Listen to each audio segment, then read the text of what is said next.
Hello everyone, very warm welcome to all of you in today's amazing session guys. And आज हम लोग start कर रहे हैं मोल कॉन्सेप्ट का लेक्चर नंबर 3। इसके पहले सेशन में हम लोग बात कर चुके थे प्योरिटी की, परसेंटेज यील्ड की और एटॉमिक मास और मोल कॉन्सेप्ट का मोल नंबर स्टार्ट हो चुका था। आज के सेशन में हम लोग कुछ एम्पिरिकल फार्मूला, मॉलिक्यूलर फार्मूला और सिक्वेंशियल रिएक्शन के ऊपर बेस्ड प्रॉब्लम, पैरेलल रिएक्शन के ऊपर बेस्ड प्रॉब्लम, इन सब के बारे में डील कर रहे होंगे। ठीक है, तो चलिए स्टार्ट करते हैं। Let's start. स्टार्ट करने से पहले मैं एक चीज़ आपको बता देना चाहता हूँ कि जो पिछली बार हम लोगों ने पढ़ा था ना, वो lecture, that's very very very very much important for you people, because उसके ऊपर सारा का सारा कैलकुलेशन है। अभी देखो, जैसे ये कैलकुलेशन है, problem related with the sequential reaction. Okay, तो एक बार इसे पढ़ते हैं, अपने आप ही समझ में आएगा कि क्यों मैं बोल रहा हूँ ऐसा इतना सब फालतू चीज़। ओके, और क्या ज़रूरत पड़ गई मुझे ये सब बोलने की।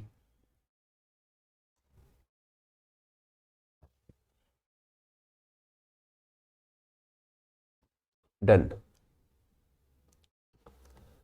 KClO3 can be prepared by Cl2 and KOH। शायद इधर का कुछ पोर्शन ना दिख रहा हो, तो एक काम करता हूँ मैं थोड़ा सा, हालांकि मैं पढ़ूंगा पर इसे ऐसे कर देता हूँ। ठीक है, मे भी दिखे, और बाकी नहीं दिखता है तो फिर मैं खुद ब खुद पढ़ूंगा। ठीक है, KCl, अरे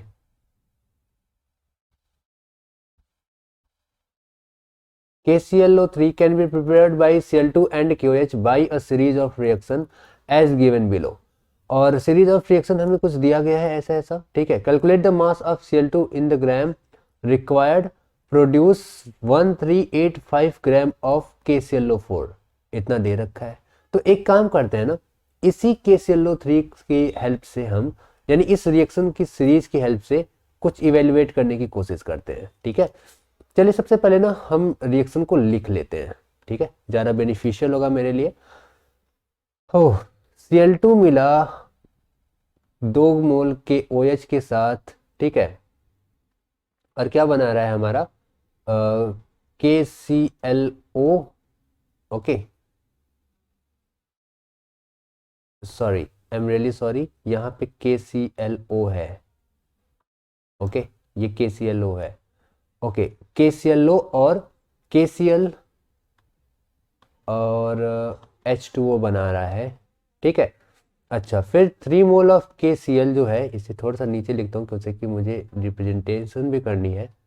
3 मोल ऑफ KCl O, ये टूटता है और बनाता है KCl और KClO3।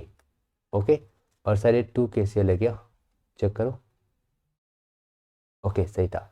और 4 KClO3 टूट रहा है तो बना रहा है हमारा 4 KClO3, टूट रहा है तो हमारा बना रहा है KCl प्लस KClO4। ओके, शायद यही बना रहा। ठीक है, और ये 3 KCl होना चाहिए। क्या बोल रहे हो, सही है। नाउ एक काम करते हैं ना, स्टार्ट करने से पहले एक काम करते हैं कि हम सबका यूनिमोलर ले लेते हैं। For example, late assume Cl2 is x mole. Assume x mole CO2, Cl2। Okay, Cl2 x मोल मैंने ले लिया है, एज्यूम कर रहा हूँ। तो एक काम करता हूँ, सबको पहले यूनिमोलर बना लूँ। ये 4 जो दिख रहे हैं, तो इसको मैं यूनिमोलर बनाऊंगा तो कैसे करूंगा, देखो ये हो जाएगा मेरा 2/3, ये 1/3, और ये हो जाएगा, हट जाएगा यहाँ से। ठीक है, मैं यूनिमोलर बनाने की कोशिश कर रहा हूँ ताकि हमारा कैलकुलेशन बहुत ही आसान तरीके से हो जाए। ठीक है, ये 1/4 हो जाएगा और ये 3/4 हो गया। ठीक, सेम चीज है, उठा के भेज दो उधर तो मल्टीप्लाई हो जाएगा, उधर 3 का मल्टीप्लाई ऊपर हो जाएगा, यहाँ पे 4 का मल्टीप्लाई यहाँ पे हो जाएगा। तो मैंने बस यूनिमोलर लेने की कोशिश की। अब हमने कल कुछ पढ़ा था कि रिएक्शन चीख चीख के चिल्लाती है कि मेरे अंदर कुछ है, देख लो तो शायद तुम्हारा क्वेश्चन सॉल्व हो जाए। मैंने इसका एक्स मोल माना। ठीक है, तो देखो काम का क्या है मेरे लिए, KClO है ना, तो एक्स मोल माना तो KCl निकल रहा है और KClO। ओके, KClO निकल रहा है और KCl निकल रहा है, एक्स मोल। ठीक है, अगेन फिर इसको फिर यही चीज, ये जो KCl है ना एक्स मोल का, ये आगे यूज हुआ, ओके, और आगे एक रिएक्शन दिया, तो एक्स मोल KCl लो देगा कितना, 2x/3 मोल KCl और x/3 मोल KCl लो 3, ओके। अगेन अब यही KCl लो 3 जो है x/3 मोल KCl लो 3, ये आगे की रिएक्शन में गया, ओके, और आगे के रिएक्शन में जाकर के देखो ये x/3 मोल हो गया, 1/4 ऑफ KCl निकाला, 3/4 ऑफ KCl 4 निकाला, तो इसी का मल्टीप्लाई कर दो, यानी 1/4 इंटू x/3 इतना मोल KCl निकाला, और 3/4 इंटू x/3 इतना मोल KCl 4 निकाला। कल का जो हमने पढ़ा था उसका कैरी फॉरवर्ड, उसका टोटल उसका यूज दिख रहा होगा। केमिकल रिएक्शन क्या रिप्रेजेंट करता है, स्टोइकियोमेट्रिक कोएफिशिएंट हमारा क्वांटिटेटिव एनालिसिस करता है कि कितने क्वांटिटाइज्ड है यहाँ पर, उनके बारे में वो बात करेगा। तो यहाँ पर चेक करो क्या मैंने सही लिखा है, हाँ बिल्कुल सही लिखा है, ठीक है। तो अगर मैं यहाँ पे चेक कर पा रहा हूं तो इसे मैं बोल दूं x/4, ओके। अच्छा, तो इतना मोल KClO4 निकलेगा, x/4 मोल KClO4 निकलेगा, लेकिन हमें यहाँ पर ना वेट दे रखा है, ये रहा, ओके। तो इस वेट का यूज करके हम फर्दर आगे करेंगे। तो number of moles of KClO4 equals to weight upon molecular weight, okay, is equals to number of moles of KClO4 अभी हम निकाले x/4, ठीक है। अब इसी का यूज कर लेते हैं। वेट हमारा कितना है 1385, ओके, और मॉलिक्यूलर वेट कितना है KClO4 का, तो देखो K का हो गया 39.0, ओके, Cl का हो गया 35.5, और O 16 होता है, 4O है तो 64.0, ओके। और इसी को अगर हम जोड़ दें तो 9 5 14 14 8 4 18 और ये 13, तो 13 8.5, okay, equals to x/4, okay. अच्छा, एक काम करते हैं, इसे कैलकुलेट करेंगे तो ये आ जाएगा 10, ऊपर भी 10 का मल्टीप्लाई कर दो, नीचे भी 10 का मल्टीप्लाई कर दो, तो डेसिमल हट जाएगा और वो कट जाएगा तो 10 आ जाएगा, इक्वल्स टू x/4। तो यहां से x की वैल्यू आ गई कितनी 40, ओके, x का वैल्यू 40 आ गया। तो मुझसे क्या पूछा था क्वेश्चन में पूछा था कि calculate the mass of Cl2, Cl2 का मास हमें बताना है ग्राम में। तो देखो हमने क्या किया, x की वैल्यू आ गई, x हमने माना था Cl2 का मोल, देखो, ओके, यानी हमें पता चल गया Cl2 का मोल कितना है। तो यहां से हम इसका मोलिकुलर वेट रख करके ग्राम में निकाल सकते हैं कि नहीं निकाल सकते हैं। N of Cl2 equals to weight upon molecular weight, या वेट हमें नहीं पता, मोलिकुलर वेट कितना होगा 71 इक्वल्स टू, यही आया है मेरा 40, ओके। तो W इक्वल टू क्या हो जाएगा 2840 ग्राम, आंसर, ठीक है। तो कल के लेक्चर के बेस के ऊपर ये दो सवाल हैं। Calculate the mass of KCl produce in first second and third reaction. First second and third reaction में ये जो KCl निकला है ना, इसका हमें मास बताना है। तो पहले हम चेक करते हैं कितना मोल KCl निकला होगा। तो x मोल यहां निकला, 2x/3 मोल यहां निकला, और x/12 इसे बोल दें तो x/12 मोल यहां निकला। तो इसी को हम जोड़ देते हैं तो टोटल मोल ऑफ x आ जाएगा, ठीक है। तो लिखते हैं यहाँ पे इसे, x पहले वाले में, 2x/3 दूसरे वाले में, और x/12 तीसरे वाले में, ओके, 12, ओके। एलसीएम ले लो 12, तो ये हो गया 12x प्लस, इससे भाग दो, इसमें 4 बार गया, 4 2 जा 8x, okay, plus x, okay. कितना हो गया, ये हो गया हमारा 21x/12, यही तो है मेरा वेट बाय मोलिकुलर वेट, बोलो, ओके। या हम कह सकते हैं वेट मुझे नहीं पता, मोलिकुलर वेट कितना हो जाएगा 39.0 और 35.5 कितना हो गया, ये हो गया मेरा 74.5, ओके। तो ये हो गया 74.5 5 इज इक्वल्स टू 21/12। ओके, और x की वैल्यू कितनी है 40, रख दिया। ठीक है, तो अब काटा पीटा का काम स्टार्ट कर दिया जाए क्या। देखो इससे काटा, ये 7 बार में गया, 4 बार में गया, 3 से काटा था मैंने, इससे काटा ऐसे 10 बार में गया। ओके, तो वेट इक्वल्स टू कितना हो जाएगा, 7 5 जा 35, 7 4 जा 28, 28 3 31। ओके, एंड 31 3 बचा है, कैरी फॉरवर्ड। ओके, एंड 7 7 जा 49, 49 और 3 51। आई थिंक इतना आना चाहिए, 14 3 52। ओके, इतना आएगा ग्राम। डन, ये 74.5 है, तो ये 10 से डेसिमल हट जाएगा, डेट्स इट, हमारा इतना आंसर आ जाएगा। ओके, ये था हमारा सिक्वेंशियल रिएक्शन। अब आगे बात करने जा रहे हैं हम लोग problem related with the parallel reaction. तो पैरेलल रिएक्शन में देखो, सिक्वेंशियल रिएक्शन में क्या होता है, एक रिएक्शन खत्म हुई नहीं कि दूसरी रिएक्शन स्टार्ट हो गई, दूसरी रिएक्शन से तीसरी रिएक्शन स्टार्ट हुई और फाइनल प्रोडक्ट मिला। पैरेलल रिएक्शन में होता है कि दो रिएक्शंस पैरेलल चल रही होती हैं। तो बोल रहा है if 6 mole of KClO3 are decompose according to the following reaction, calculate the number of moles of KClO4 if mole of O2 produce are 3। 3 mole of O2 produce हुआ है। ठीक है, तो एक काम करते हैं हम, यहाँ पे KClO3 का यहाँ पे x मान लेते हैं। ठीक है, तो x मोल डिसोसिएट होने के बाद x मोल फॉर्मेशन किया होगा KCl का, और 3x/2 मोल O2 बनाया होगा। तो हमें बताया है कि ये 3 मोल है, तो जाहिर सी बात है कि 3x/2 इक्वल्स टू कितना हो गया 3। तो x इज इक्वल टू कितना हो गया 2। देखो ऐसे काटो, ऐसे काटा।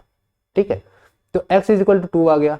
ओके, और ये वाला ये नहीं है, किसी का कैरी फॉरवर्ड नहीं है, ये दूसरी रिएक्शन चल रही है, तो इसे y मान लेते हैं। ठीक है, तो सेम वही काम जो पहले किए थे। ओके, सेम वही काम जो पहले किए थे। देखो बाई 4, 1/4।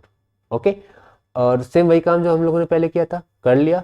तो ये 3y/4 बनाया और ये y/4 बनाया। डन। अच्छा, 6 मोल ऑफ KClO3 लिया गया है, तो जाहिर सी बात है कि x और y इन दोनों को कंक्लूड किया गया होगा। तो x plus y equals to कितना हो गया 6।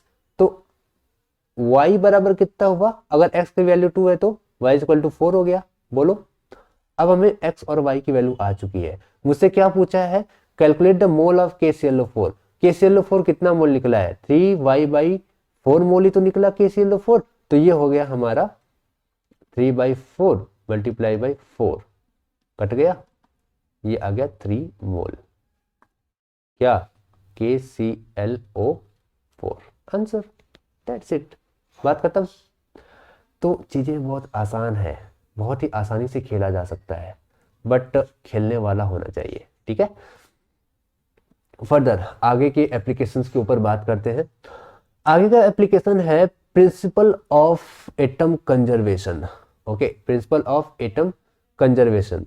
तो इसमें बात ये होती है ना कि प्रिंसिपल ऑफ एटम कंजर्वेशन देखो क्या कह रहा होता है। प्रिंसिपल ऑफ एटम कंजर्वेशन कहता है कि भैया अगर जैसे हम लोगों ने बात की थी लॉ ऑफ मास कंजर्वेशन की, तो लॉ ऑफ मास कंजर्वेशन में हम लोगों ने कहा था कि हमारा जो एटम होता है, एटम का मास, वो ना तो डिस्ट्रॉय किया जा सकता है, ना तो फॉर्मेशन किया जा सकता है। ओके, ना तो क्रिएट किया जा सकता है, ना तो डिस्ट्रॉय किया जा सकता है, बस वन फॉर्म से अनदर फॉर्म में चेंज किया जा सकता है।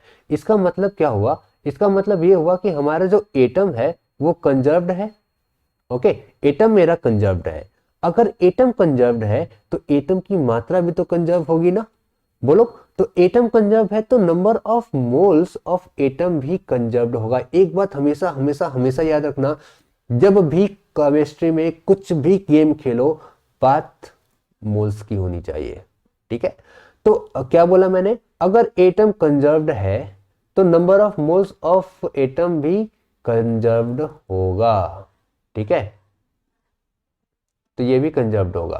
ठीक, तो इसी के ऊपर हम लोग फॉर एक एग्जांपल ले लेते हैं, जैसे KClO3 KClO3, ओके, और ये टूटता है, ओके, और बनाएगा KClO plus O2, okay. Oxygen के फॉर्मेशन की ये मेथड होती है, याद रख लो, पी ब्लॉक एलिमेंट में बहुत काम आने वाला है, ठीक है। अगेन, अब मैंने बोला कि एटम कंजर्व्ड है तो number of moles of atom भी कंजर्व्ड होगा। तो अगर मैं बात करूं POAC, principle of atom conservation on potassium, अगर हम पोटेशियम के ऊपर बात करते हैं तो क्या होता है, देखो, पोटेशियम के ऊपर बात करें तो पहले में कितना मोल है, मतलब ओवरऑल जितना मोल रिएक्टेंट में है उतना मोल हमारा प्रोडक्ट में होना चाहिए। तो प्रोडक्ट में केवल KClO है जिसमें पोटेशियम प्रेजेंट है, और यहाँ पर KClO3 है जिसमें पोटेशियम प्रेजेंट है। तो इन दोनों में हमारे KCl का नंबर ऑफ मोल्स बराबर होना चाहिए। तो अब हम इसे बराबर करते हैं, यानी mole of potassium chlorate KClO3 into कितना पोटेशियम है, केवल एक पोटेशियम है, equals to, should be equals to moles of KClO multiply by 1। इसमें भी हमारा एक ही पोटेशियम है। ये चीज, ये कंडीशन फॉलो होनी चाहिए, अदरवाइज हमारा एटम कंजर्व नहीं रहेगा, ठीक है, ठीक है। तो चलो एक और एग्जांपल लेते हैं, देखो पहले इसी को ले लेते हैं। अब POAC लगाओ किस पे, ऑन ऑक्सीजन, ऑक्सीजन एटम पे POAC लगाते हैं। ऑक्सीजन एटम पे अगर हम POAC लगाते हैं तो सोचो क्या होगा, number of moles of KClO3 multiply by कितने ऑक्सीजन है, 3 ऑक्सीजन है ना, तो ये हो गया 3 मोल ऑक्सीजन। इसीलिए याद करो, पहली दफा जब मैंने बात की थी तो वहां बोला था कि एक ऑक्सीजन का 1 मोल, तो O2 है तो 2 ऑक्सीजन हो गए 2 मोल, है ना, बोला था ना, उसी पे बोला था। इक्वल्स टू, ये इक्वल होना चाहिए किसके, number of moles of KClO, क्योंकि इसमें भी ऑक्सीजन है। देखो ऑक्सीजन कहाँ कहाँ है, ऑक्सीजन मेरा इसमें भी है और इसमें भी है। इसमें पोटेशियम नहीं था तो मैंने इसमें पोटेशियम नहीं लिखा, लेकिन इस दोनों में ऑक्सीजन है तो हम लिखेंगे भैया इसमें एक ऑक्सीजन है, और number of moles of KClO, sorry KClO नहीं, number of moles of O2, और इसमें 2 ऑक्सीजन है, ये बराबर होना चाहिए। यही बोलता है हमारा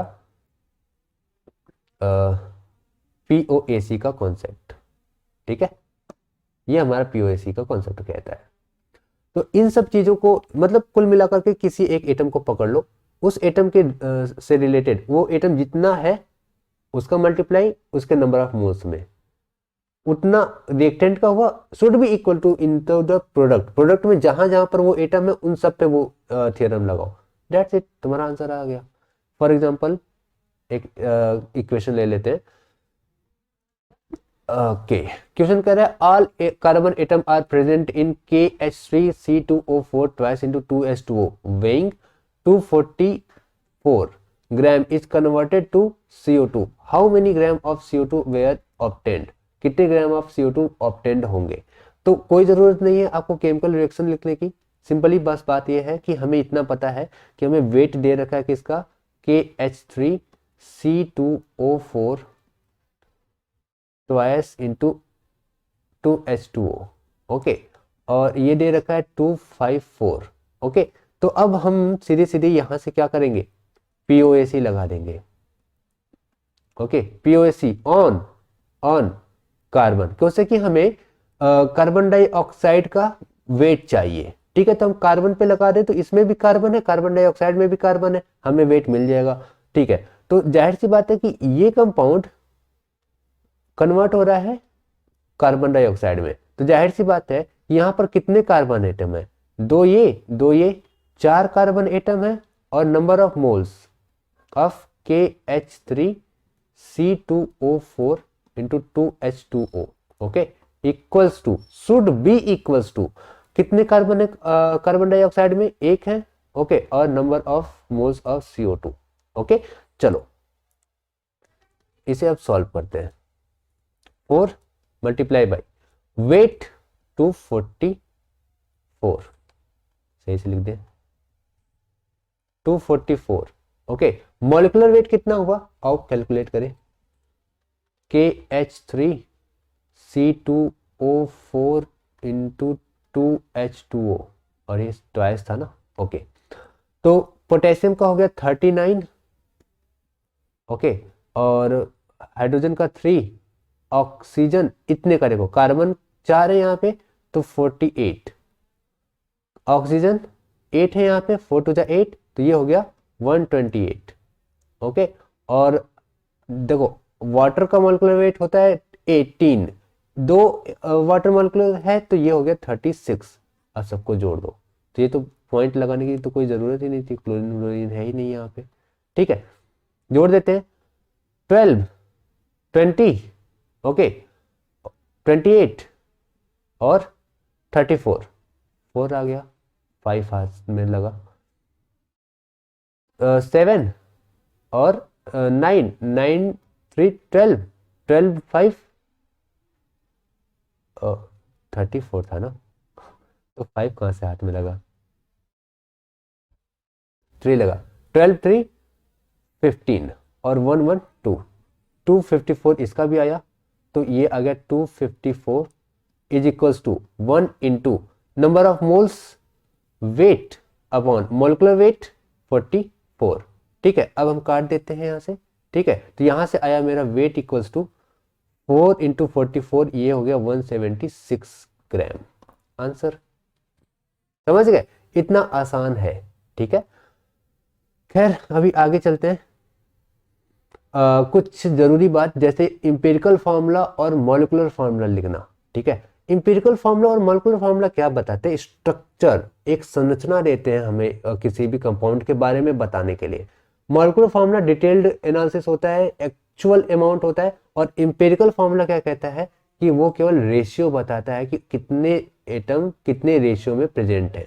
ठीक है फॉर एग्जाम्पल अगर इसे रिलेट करना हो तो कैसे रिलेट करेंगे, इसे रिलेट करना तो हम आसानी से रिलेट करते हैं एक स्केलेटन बॉडी के तौर पे, कि एक बॉडी के पास देखो जो बोन होता है वो मेरा इंपेरिकल फार्मूला, ओके और जो हमारे अंदर की जो मसल्स होती हैं वो मॉलिक्यूलर फार्मूला। That's it. सबसे पहले बोन आता है सिंपल रेशियो, हड्डी ऐसे ऐसे, और इसके ऊपर इतना प्यारा प्यारा स्किन आता है, मैं नहीं हूं। ठीक है अच्छा empirical formula represent the ratio of different atom present in the molecule. Okay तो इंपेरिकल फार्मूला क्या बताता है, ratio of different atom present in molecule, ratio बताता है। ठीक है तो सबसे पहले हम क्या करेंगे, सबसे पहले इंपेरिकल फार्मूला लिखेंगे, और इंपेरिकल फार्मूला की हेल्प से हम लिखते हैं मॉलिक्यूलर फार्मूला। ठीक है तो देखिए step for the writing empirical formula. ठीक है इंपेरिकल फार्मूले के कुछ स्टेप्स होते हैं, for example divide percentage of each atom by the atomic mass. सबसे पहले जितने परसेंटेज मतलब क्या, contribution in the compound, compound में जितने परसेंटेज है, कंट्रीब्यूशन है जितना, उसमें उसका एटॉमिक मास का डिवाइड कर दो। उसका डिवाइड करने से क्या होगा, रिलेटिव नंबर ऑफ मोल्स मिलेगा। अब क्या करना है, जो डिवाइड करने के बाद जो क्वोशिएंट मिलेगा ना, भागफल, उसको क्या करना है, जैसे भाग दिया तो कई क्वोशिएंट मिलेंगे, उसमें जो सबसे छोटा रहेगा स्मॉलेस्ट, उससे सब में भाग दे दो, तो होगा क्या कि स्मॉलेस्ट का 1 हो जाएगा, तो ये एक सिंपल रेशियो दे देगा। ओके तो क्या करना है, जो भागफल आएगा, जो क्वोशिएंट आएगा, उसे ऊपर के स्टेप से सबसे स्मॉलेस्ट वाले नंबर से भाग दे देना है। ठीक है फॉर एग्जांपल और एक और चीज, भाग देने के बाद ना उसे इंटीजर बनाने की कोशिश करो, try to make whole number, उसे होल नंबर बनाने की कोशिश कीजिए किसी भी तरीके से। ओके अगर 37.9 है तो उसे 40 मान लो। ठीक है तो ऐसा इसके बाद क्या करना है इसका, कि finally write down the symbol of various element, सबका सिंबल लिखो CONP जो भी लिखना है, side by side okay, side by side रखना है। पुट एबव नंबर, जो भी नंबर आया, जो रेशियो आया आपका, वो सबस्क्रिप्ट के तौर पे, यानी नीचे छोटा सा, to lower the right, right मतलब जैसे ये रहा फॉर एग्जांपल कि मेरे एक कंपाउंड में कार्बन और हाइड्रोजन है, ओके, और इनका सिंपल रेशियो जो आ रहा है 1:6 आ रहा है, तो हम इसे लिखेंगे C1H6 ऐसा, ठीक है। तो एक एग्जाम्पल के थ्रू इसे करने की कोशिश करते हैं, ठीक है, एक एग्जाम्पल के थ्रू इसे करने की कोशिश करते हैं। जैसे दिया है, calculate the empirical formula for the compound that contain 26.6% of potassium and 35.4% of chromium and 38.1% of oxygen by mass, ठीक है। तो लेट्स स्टार्ट। पोटेशियम है मेरे पास, क्रोमियम है मेरे पास और ऑक्सीजन है, ठीक है, डन। इसका 26% दिया है, 26.6%, ओके, और ये मुझे 35.4% दे रखा है, डन, और ये मुझे 38.1% दे रखा है, ओके। लेट मी चेक, ये 38.0 होना चाहिए, आई थिंक सो, ओके, तभी मेरा 100% होगा, देखो, yes, I think I am right, I am right, I am right, I am right. 11, 18, हाँ। अभी क्या करना है, अब हमें एटॉमिक मास लिखना है, ठीक है। एटॉमिक मास इसका हो गया 36, इसका हो गया 52, इसका हो गया हमारा 16। अब हम सबको डिवाइड करते हैं, तो एक बार डिवाइड करता हूँ, मैं ज़्यादा टाइम ना लूँ इसलिए कैलकुलेटर ले लेता हूँ, but you should divide your its own, अपने से डिवाइड करके देखना। मैं कर रहा हूँ क्योंकि ज़्यादा लंबी वीडियो की जाएगी unnecessarily. 26.6 divided by 36, that is 39, I am really sorry, 39, ये हो गया 0.68, ओके। अच्छा, उसी तरीके से 35.4 divided by 52, it will comes out also 0.68, अरे वाह, ओके। इसका देखते हैं, इसका भी आ जाता तो मजा आ जाता। 38, ओके, डिवाइडेड बाई 16, ये आ गया 2.37, ओके। तो एक काम करते हैं, सबसे छोटा कौन दिख रहा है, 0.68 दिख रहा है, दोनों बराबर है, तो इसी से ना सब में भाग दे देते हैं, ओके। ये रिलेटिव नंबर ऑफ मोल्स आया है, अब सिंपल रेशियो निकालते हैं। तो सिंपल रेशियो निकालने के लिए 0.68 सब में भाग दे देते हैं, 0.68 divided by 0.68, okay, 0.68 divided by 0.68, और उसी तरह 2.37 डिवाइडेड बाई 0.68, ओके। तो भाग दिया तो यहाँ 1 आया, यहाँ 1 आया, और यहाँ पे कितना आता है देखते हैं,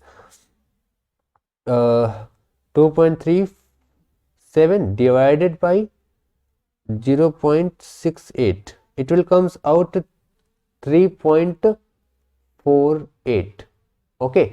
अच्छा, तो यानी हम, हमारा रेशियो जो आ रहा है ना 1:1:3.48, इसको 5 लिख दूं, डन, इसको 5 लिख दूं, कोई दिक्कत, सिग्निफिकेंट वैल्यू लिखा मैंने। अब इसे मैं होल नंबर बनाने की कोशिश करूंगा। तो होल नंबर मुझे अगर बनाना है तो एक काम करते हैं, अगर 2 का मल्टीप्लाई कर दें तो ये एक इंटीजर में कन्वर्ट हो जाएगा, तो 2 का मल्टीप्लाई कर दिया और ये हो गया 7। सिंपल रेशियो है ना, इससे सिंपल हो सकता है क्या, कुछ नहीं हो सकता, तो जाहिर सी बात है सिंपल रेशियो है। अब हम सीधे सीधे लिखेंगे K CrO और 2 2 7, हो गया इसका आंसर, दैट्स इट, बात खत्म, हो गया, यही तो आंसर है। ये इसका इंपेरिकल फॉर्मूला है, हालांकि लग रहा है मॉलिक्यूलर फॉर्मूला जैसे, पर वो इंपेरिकल फॉर्मूला है, स्ट्रक्चर है इसका, ठीक है। अच्छा,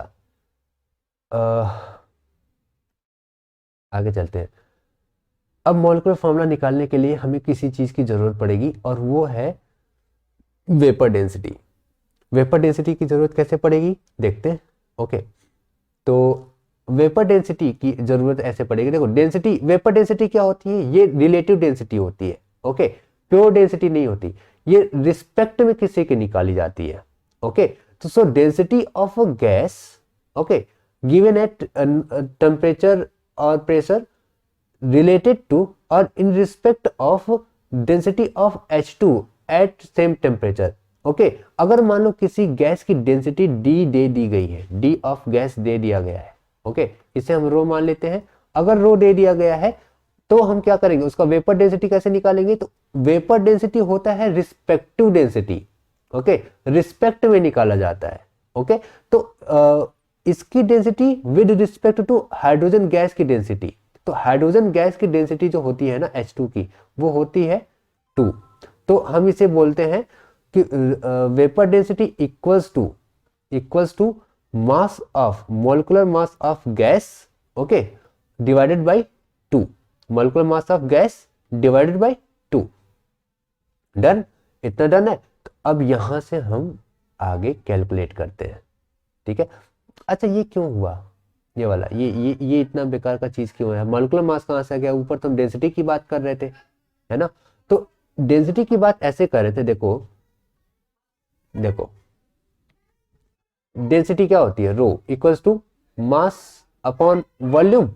अगर 1 मोल लिए हो गैस तो मास क्या हो जाता है, मॉलिक्यूलर वेट के बराबर हो जाता है। क्यों, n equals to weight by molecular weight. Okay, अगर n इक्वल टू 1 है तो weight equal to molecular weight हो गया ना, बोलो, ठीक है। अच्छा, रो को हम लिख सकते हैं मोलिकुलर वेट अपॉन, अच्छा लिखा तो हूं, ठीक है। तो ये उस गैस के लिए हो गया, ठीक है, और सेम टेम्परेचर और प्रेशर पे हमारा वॉल्यूम बराबर होता है, क्योंकि PV इक्वल्स टू nRT से जब ये टेम्परेचर बराबर है, ये भी हमारा बराबर है, नंबर ऑफ मोल्स मैंने 1 लिया है, तो वॉल्यूम भी तो कांस्टेंट हुआ, बोलो, तो वॉल्यूम भी कांस्टेंट हो गया, यानी इन दोनों की वॉल्यूम बराबर है। तो हम लिख सकते हैं mass of gas, molecular mass of gas upon molecular mass of, एक मिनट, मोलिकुलर मास कहां से, अपॉन वॉल्यूम, ये हो गया rho upon molecular mass of H2 that is 2 and उसकी density, sorry volume upon V, तो V से V कैंसिल का हो गया, ठीक है। तो बचा क्या, mass of gas divided by 2। तो vapour density equals to mass of gas divided by 2, ये होता है वेपर डेंसिटी, और इसकी हेल्प के थ्रू हम निकालते हैं मॉलिक्यूलर फार्मूला। तो देखिए, ओके, हमारा वेपर डेंसिटी आ गया है, ओके, और अभी हमने जाना एक बहुत ही बेहतरीन सा कॉन्सेप्ट कि molecular mass equals to 2 into vapour density. इसका भरपूर यूज रहेगा, हमेशा याद रखना, इसका भरपूर यूज रहेगा, ठीक है। अच्छा, तो इसका मॉलिक्यूलर फॉर्मूला से क्या लेना देना है,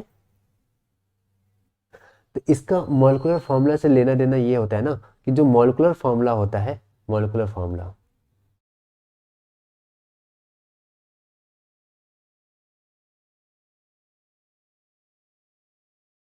ये होता है हमारा empirical formula,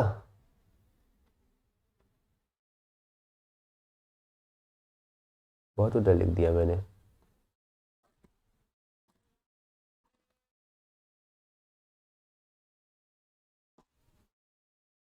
okay, empirical formula into n. अब ये एन नाम का प्राणी क्या है, अब ये एन नाम का प्राणी क्या है, सोचो। देखो, एन जो होता है ना, एन, इसको हम रिप्रेजेंट करते हैं, n is equal to molecular mass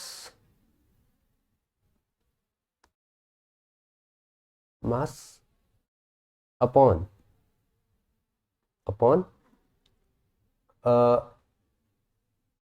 empirical mass. Okay, empirical mass मतलब मास ऑफ इंपेरिकल फॉर्मूला, ठीक है। तो अभी मॉलिक्यूलर मास का वैल्यू हम लोगों ने निकाला था 2 इंटू वेपर डेंसिटी, ओके, और इंपेरिकल मास हम निकाल सकते हैं, ठीक है। तो ये हो गया हमारा एन की वैल्यू। अब सपोज करो अगर हम सेम पिछले वाला क्वेश्चन उठा ले और हम इसका कहें कि मॉलिक्यूलर मास बताओ, ठीक है, तो इंपेरिकल फार्मूला क्या है, K2Cr2O7। ओके, तो इसको हम लिखते हैं K2Cr2O7।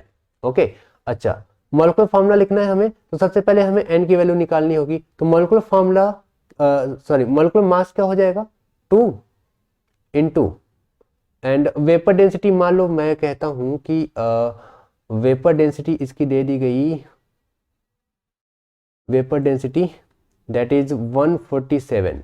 ओके, 147 इसकी वेपर डेंसिटी दे दी गई है। तो 2 into vapour density divided by, okay, और इंपेरिकल मास ऑफ K2Cr2O7। ठीक है, अच्छा तो 2 into 147, okay, divided by empirical mass कितना होगा इसका, तो देखो 39 मल्टीप्लाई बाई 2, 52 मल्टीप्लाई बाई 2 और 16 मल्टीप्लाई बाई 7, कितना हो गया, इन सबको जोड़ोगे ना तो ये अप्रोक्स में आएगा, एक मिनट मैं जोड़ के देखता हूँ, 294, 294। ठीक है, तो इसे उठा करके यहां रखो 294। ओके, अब काटने पीटने का काम स्टार्ट, 2 से काटा 147, 147 खत्म हो गया, यानी 1 हो गया। ओके, तो n की वैल्यू 1 आ गई। तो मॉलिक्यूलर फॉर्मूला क्या होगा, इंपेरिकल फॉर्मूला इंटू n। तो इंपेरिकल फॉर्मूला क्या है, K2Cr2O7 इंटू 1, या हम कह सकते हैं K2Cr2O7। ओके, बस दैट्स इट, बात खत्म। अगर यहाँ 2 होता तो K4Cr4O28 ऐसे लिखते। तो ऐसे हम लिखते हैं मॉलिक्यूलर फॉर्मूला को, ऐसे रिप्रेजेंट करते हैं इंपेरिकल फॉर्मूला को। छोटा सेशन रख रहा हूँ, ज़्यादा बड़ा नहीं है, क्योंकि कि इसके बाद जो भी स्टार्ट होगा वो एक साथ ख़त्म करने की कोशिश करूँगा, क्योंकि कि ऐसे बीच में तोड़ूंगा तो नहीं ज़्यादा समझ में आएगा। ठीक है, अगले क्लास में हम लोग कुछ गैस एनालिसिस की बात करेंगे, इडियोमेट्रिक गैस एनालिसिस की बात करेंगे। ठीक है, तो वहां पर इसलिए मैं इसे आज ब्रेक कर रहा हूं, ताकि आगे जाकर के इडियोमेट्रिक गैस एनालिसिस एंड फिर combustion of hydrocarbon, Avogadro's law, Gay Lussac's law, और इसके बाद वॉल्यूमेट्रिक एनालिसिस तक मैं उसे ले जा सकूं। एक क्लास में रहेगा तो ज़्यादा बेटर, अच्छे से तरीके से समझ में आएगा। अलग अलग हो जाएगा तो फिर थोड़ा सा मिसअंडरस्टैंडिंग हो सकती है। ठीक है, तो आज के लिए बस इतना ही, इसको रिवाइज कर जाना, और पिछला क्लास बहुत इंपॉर्टेंट है, उसे भी रिवाइज कर लेना। ठीक है, thank you so much guys, thank you so much.